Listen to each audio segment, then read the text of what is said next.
Welcome to the Soul and Soul Love Stories channel. This channel will bring you powerful love stories between Korean men and Black women, filled with passion, tension, forbidden attraction, tender moments, and even dark sides. Enjoy listening. Please subscribe to the channel to hear more great stories. I destroyed a multi-million-dollar deal in under 90 seconds, and I did it with one sentence that nobody in that room was supposed to understand. The music was low, the lights were dim, and the kind of people who never heard the word no were sipping whiskey that cost more than my monthly rent. I was not supposed to exist in that space beyond pouring drinks and smiling on cue, yet somehow I was the only one who caught it. One word twisted. One clause softened. One legal warning dressed up like a compliment. And just like that, a trap snapped shut around a man who did not even realize he was walking into it. I remember the exact moment my chest tightened. The translator spoke smoothly, confidently, like someone who had done this 100 times. Everyone nodded along. Investors leaned forward. Pens hovered over contracts. And then I heard the original Korean line beneath his voice, faint but clear enough for me. It was not praise. It was a liability clause that would strip control the second the ink dried. My fingers froze around the tray. For 5 seconds I said nothing. 5 seconds where I could have stayed invisible. 5 seconds where my life would have remained small, quiet, safe. Then I opened my mouth. That is not what he said. The room did not react at first. It was almost funny, like a glitch. A hostess correcting a high-level negotiation. But I did not stop. I repeated the sentence. Slower. Clearer. I translated every word exactly as it was meant. No sugar. No protection. No lies. I could feel every pair of eyes turning toward me, sharp, irritated, confused. And then the silence changed. It thickened. Became dangerous. The man at the center of the deal, Baek Do-yoon, lifted his gaze and looked straight at me. I had seen powerful men before. Wealthy men. Angry men. He was none of those things. He was controlled. Cold in a way that did not need to prove itself. The kind of man who did not raise his voice because he never had to. When our eyes met, I felt it immediately. Not fear exactly. Something heavier. Like I had just stepped onto a path that did not have an exit. Someone laughed nervously. Someone else demanded clarification. The original translator started talking again, faster now, trying to regain control. But it was too late. The damage had already been done. Contracts were pulled back. Advisors began whispering. Phones lit up. And in less than 2 minutes, the deal collapsed right there in front of everyone. I should have felt proud. I should have felt vindicated. Instead, my stomach dropped. Because in that world, truth is not free. It is expensive. It is dangerous. And I had just given it away in a room full of people who made their living selling lies. Before that night, I had already learned the hard way that truth does not protect you. It exposes you. It paints a target on your back, and then dares the world to take a shot. I used to believe the opposite. I used to believe that if you were precise, if you respected language, if you carried meaning from one mouth to another without distortion, you were doing something noble. That was before everything collapsed. Before my name became something people whispered with a raised eyebrow and a polite smile that never reached their eyes. I was not always carrying trays and pretending not to hear conversations worth more than my entire life. 2 years ago, I was sitting in conference rooms translating negotiations between firms that moved money across continents. I was fast, accurate, trusted. People used to request me by name. They would say Imani does not miss anything. Imani catches what others ignore. I wore that like armor. I thought it made me untouchable. Then I met Marcus. He was charming in a way that felt effortless. Soft voice, steady eye contact, the kind of man who made you feel like you were the only person in the room even when you were not. He told me I was different. That I was sharper than the people around me. That I deserved better contracts, better clients, a bigger cut. I believed him. That was my first mistake. The second was letting him into my work. It started small. He asked questions about deals I was part of. Not confidential details, just general structures. Or so I told myself. Then he introduced me to a private client. High stakes, he said. International investors. One-night job, easy money. I remember hesitating. Something in my chest felt off, like a door slightly open where it should have been closed. But I ignored it. I told myself I was being paranoid. I told myself opportunity rarely knocks twice. The job went smoothly. Too smoothly. The room was tense, but I handled it. Every sentence clean. Every term precise. I walked out thinking I had just stepped into a higher tier of work. 3 days later, everything fell apart. The deal I translated was flagged. Funds disappeared. Legal language was contested. And somehow, my name was attached to a critical misinterpretation that shifted liability. I read the accusation 3 times before it made sense. They were saying I altered meaning, that I enabled fraud. My hand shook so badly I dropped my phone. I called Marcus. Straight to voicemail. Again. Nothing. By the time I realized what had happened, he was gone. Number disconnected. Apartment empty. Like he had never existed. You ever feel your life split in half in a single moment? Before and after. That was mine. No one wanted to hear my explanation. Not clients. Not agencies. Not the people who used to praise my precision. In this line of work, trust is everything. Once it cracks, it does not matter if you are innocent. It is over. My inbox went silent. Calls stopped. Contracts vanished. I went from being requested by name to being quietly blacklisted without a single formal accusation that I could fight. That is how clean it was. That is how final. Rent does not wait for your reputation to recover. Bills do not care about your version of the truth. I took whatever work I could find. Temporary gigs. Translation scraps online that paid barely enough to cover groceries. Then someone told me about the club in Koreatown. Private. Exclusive. No questions asked as long as you did your job and kept your mouth shut. I told myself it was temporary, just until I got back on my feet. That was a year ago. The club is not like normal places. There are no signs outside. No social media tags. You either know someone or you do not get in. The first time I walked through those doors, I felt it immediately. Money moves differently there. It is quieter. Heavier. Conversations are softer but more dangerous. Deals are not announced. They are implied.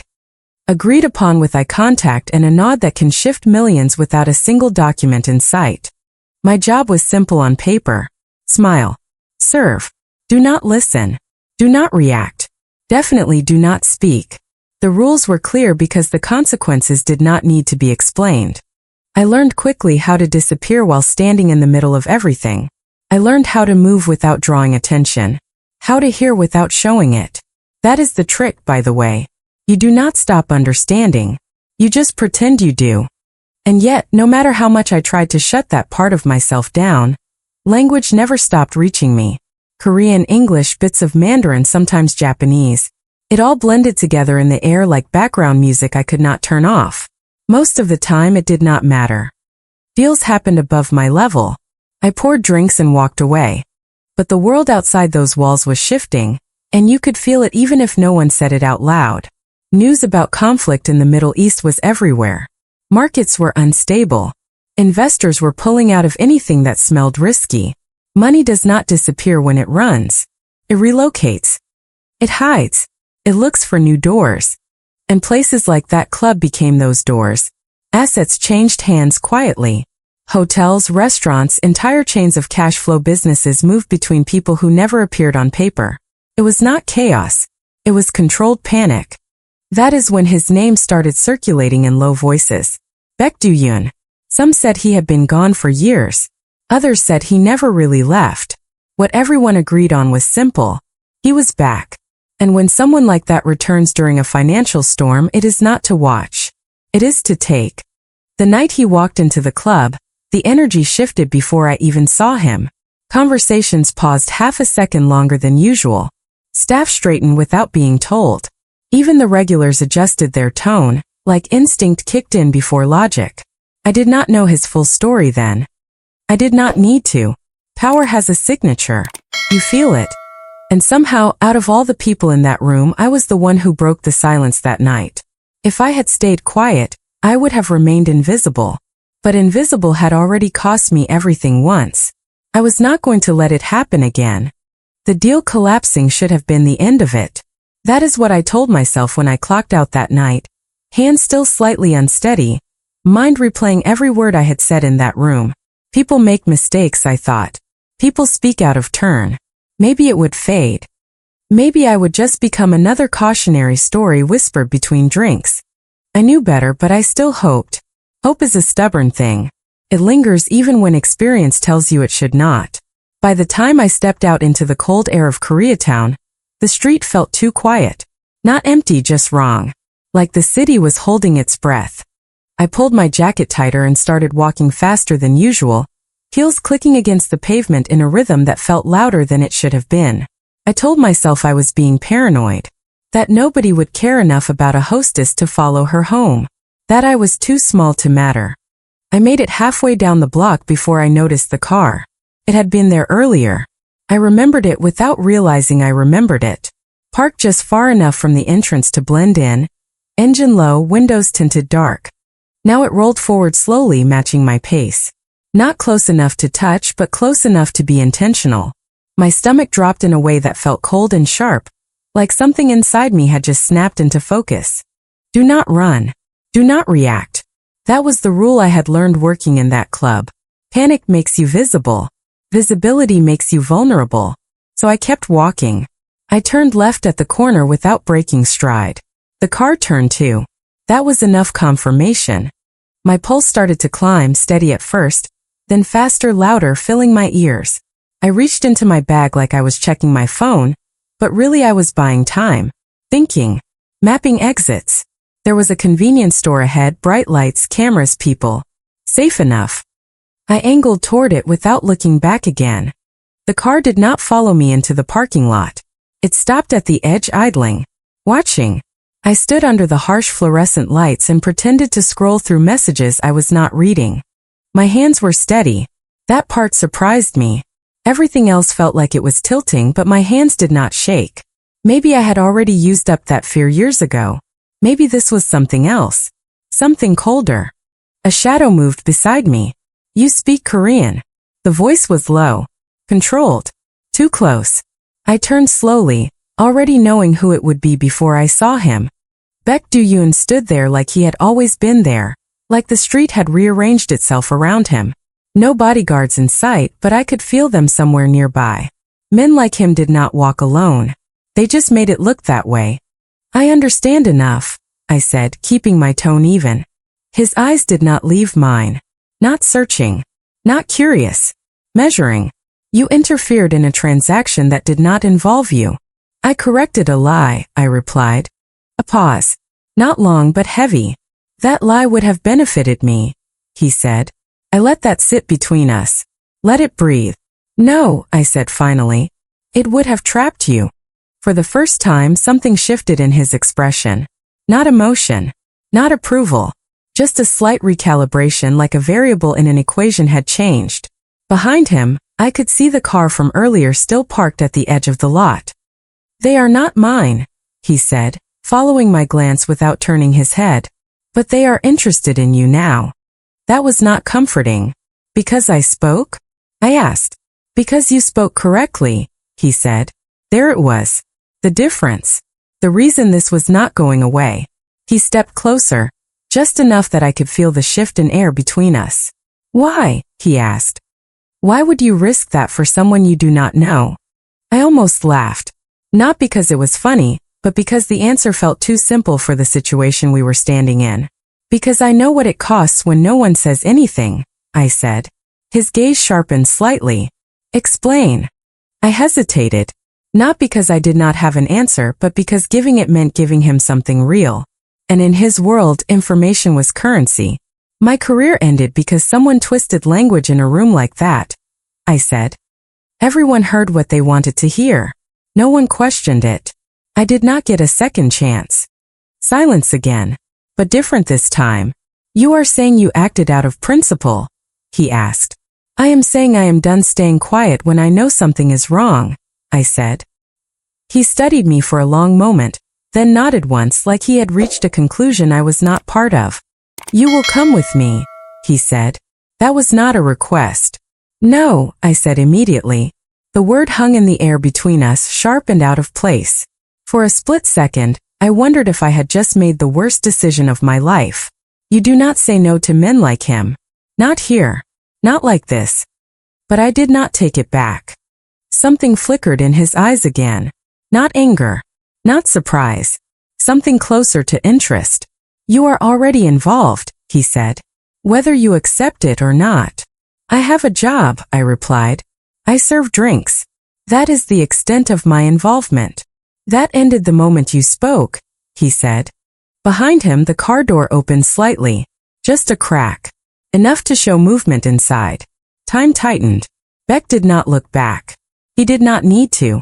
They will not ask you politely, he said. They will not care about accuracy. Only leverage. I swallowed, forcing myself to stay still. To think. And you will? I asked. No, he said simply.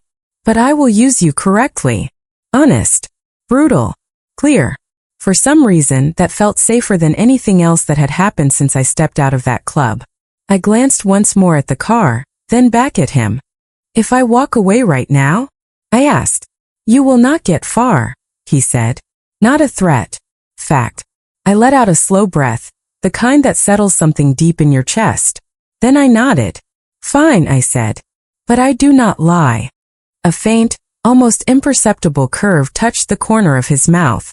That, he said, is exactly why you are useful. And just like that, I stepped into a world I had spent the last year trying to avoid, knowing there was no clean way back out.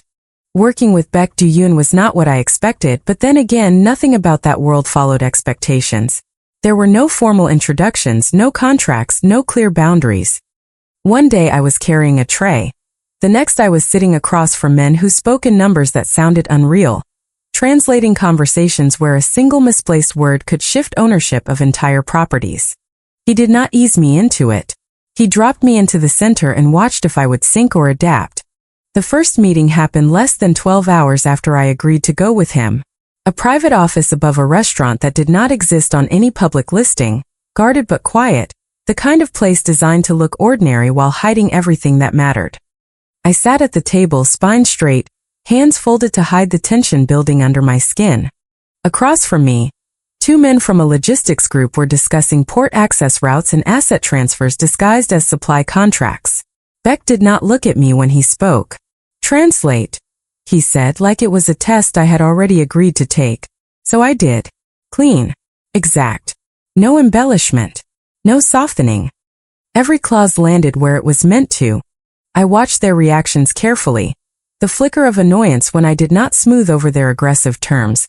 The subtle recalculations when Beck responded with precision that cut through their positioning. By the end of the meeting, they agreed to terms that favored him more than they intended. When they left, I expected some acknowledgement. I got none. He simply moved on to the next task, as if accuracy was the minimum requirement, not something worth noting. That was how it went for days. Meetings layered on meetings. Different industries, same underlying game. Hospitality chains, cash-heavy businesses, properties tied up in legal disputes. Everything connected to the instability outside. Money was shifting, and Beck was collecting the pieces others were forced to drop. I began to see the pattern. He did not chase opportunities. He waited for pressure to expose weakness, then moved with precision. And every move depended on language, contracts, agreements. The exact phrasing that decided who controlled what when things inevitably went wrong. It did not take long before I noticed something else. There were inconsistencies. Small at first. A phrase that felt slightly off. A term that did not align with standard legal structure. Not enough to stop a deal outright, but enough to tilt outcomes over time. I flagged one during a late-night review, pointing to a clause that translated into something harmless in English, but carried a different implication in Korean legal context. This gives them a future claim, I said quietly. They can trigger control if certain conditions are met. Beck looked at the document, then at me. You are certain? Yes. He did not ask for a second opinion. He did not call anyone else. He simply removed the clause from the negotiation draft and adjusted the structure. That was when I understood something important. He did not trust easily, but when he did, he acted on it without hesitation. The deeper I went, the clearer the picture became. This was not random pressure in the market. It was coordinated. A network of groups exploiting the chaos, using layered contracts and manipulated translations to trap assets before owners realized what they had signed. The same method that had destroyed my career just scaled up. It was not one Marcus. It was an entire system built on controlled misinterpretation. The realization hit me in a quiet moment, staring at a set of documents spread across a glass table. My reflection looked back at me, sharper now, colder. They are doing the same thing, I said. Beck did not need clarification. Yes. And you knew. I suspected. That was not the same as stopping it. I leaned back slightly, processing the weight of it. Then why are we reacting deal by deal? Why not expose it? He watched me, expression unreadable. Exposure does not guarantee control. It creates chaos. Chaos benefits whoever is prepared to take advantage of it. And you are, I said. I intend to be, he replied. There it was again. Not morality. Strategy. But this time something inside me pushed back. That is not enough, I said. The words came out before I could soften them, before I could calculate the risk of saying them at all. He did not react immediately. He let the silence stretch, long enough for me to feel exactly how far I had stepped out of line. Explain, he said. I leaned forward, fingers pressing lightly against the edge of the table. They are not just targeting assets. They are building leverage. Once enough contracts are triggered, they can consolidate control across multiple sectors at once. Hotels, logistics, cash businesses. It is not about one deal. It is about a takeover. He did not interrupt. And the only reason it works, I continued, is because nobody is challenging the language at scale. Everyone is reacting individually. No one is connecting it. I could feel my pulse rising again, but it was different from fear. It was focus. We can break it, I said. That got his attention. How, he asked. We collect proof, I said. Original recordings. Contracts in both languages. We map the discrepancies. Then we force it into the open where it cannot be ignored. By who, he asked. Federal level, I said. Financial crimes. They cannot ignore systemic manipulation tied to international assets. He considered that. Not emotionally. Logically. And what do we gain? He asked. Control of the fallout, I said. If the system collapses publicly, whoever holds clean assets in verified contracts becomes the only stable option. That is leverage you cannot buy quietly. Now he was fully engaged. You are proposing we trigger the collapse, he said. I am proposing we choose when it happens, I replied.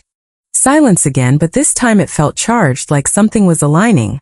You will need evidence that cannot be disputed, he said. I know, I answered. And you will need to survive long enough to present it. I met his gaze without hesitation. Then we move faster than they expect. For a brief moment, something like approval crossed his expression. Not warm, not encouraging, just recognition. Then we begin, he said. And just like that, it stopped being about survival. It became a plan. The room was too bright for what was about to happen. Glass walls, polished table, screens already glowing with financial summaries that meant nothing compared to what I was carrying in my hands. Representatives sat in perfect posture, lawyers whispering in controlled tones, board members pretending this was just another high-level discussion. And at the far end, 2 federal agents stood still, watching everything without expression. This was not a negotiation. This was a stage. And everyone in that room thought they knew the script. They did not. I stood beside the screen, fingers wrapped around the tablet that held the recordings, the contracts, the truth that no one had been willing to say out loud. My reflection flickered faintly against the black glass. For a second, I saw the version of myself from a year ago. Careful. Invisible. Afraid of being wrong. That version would have stayed quiet. That version would have let the room decide what was real. I was not her anymore. Proceed, one of the agents said. My throat felt dry, but my voice did not shake. The original recording is in Korean, I said. I will translate it exactly as it is spoken. Across the table, I saw the man behind the network shift slightly in his seat. Calm. Controlled. The same type of confidence I had seen before in Marcus, just sharper, more practiced. He thought this would bend, that language could still be reshaped in real time. He was wrong. I pressed play. The audio filled the room, low at first, then clear. Smooth voices. Polite phrasing. The kind of conversation that sounded harmless if you did not understand it. I let it run for a few seconds, then I began. I translated every word. No pauses. No adjustments. No protection. What had been presented as reassurance became a clause of control. What sounded like partnership turned into conditional ownership. Every sentence peeled back another layer until the entire structure of the deal stood exposed for what it really was. A trap. Designed to activate the moment signatures were in place. No one spoke. You could feel the shift physically, like the air itself had tightened. Papers stopped moving. Pens froze mid-note. Even the lawyers, trained to argue anything, said nothing. I kept going. Because stopping halfway is how lies survive. When the recording ended, the silence did not break right away. It stretched, heavy and undeniable. Then one of the agents stepped forward, voice sharp and final. This constitutes deliberate misrepresentation tied to financial control. We are taking this under federal investigation, effective immediately. That was it. No shouting. No dramatic reaction. Just a sentence that collapsed months of planning in a single breath. Across the table, the man who thought he controlled the room leaned back slowly, his expression finally cracking. Not panic. Not yet. But the first sign that the outcome had slipped beyond his reach. I set the tablet down gently. I do not translate what you want, I said, my voice cutting clean through the silence. I translate what you said. For a moment no one moved. Then everything started at once. And just like that, the game was over. In the end, I did not just get my name back. I took control of the very thing that destroyed me. Truth. Not the soft version people reshape to survive, but the kind that cuts clean and leaves no space to hide. My reputation was restored, but it came with a cost. I was no longer invisible. And standing beside Baek Do-yeon, I knew one thing for certain. In a world built on lies, being the only person who tells the truth does not make you safe. It makes you necessary. And dangerous. So tell me, if you were in my place, would you have stayed silent or risked everything to speak? If this story pulled you in, do not forget to like, subscribe, and share your thoughts in the comments. I read every single one.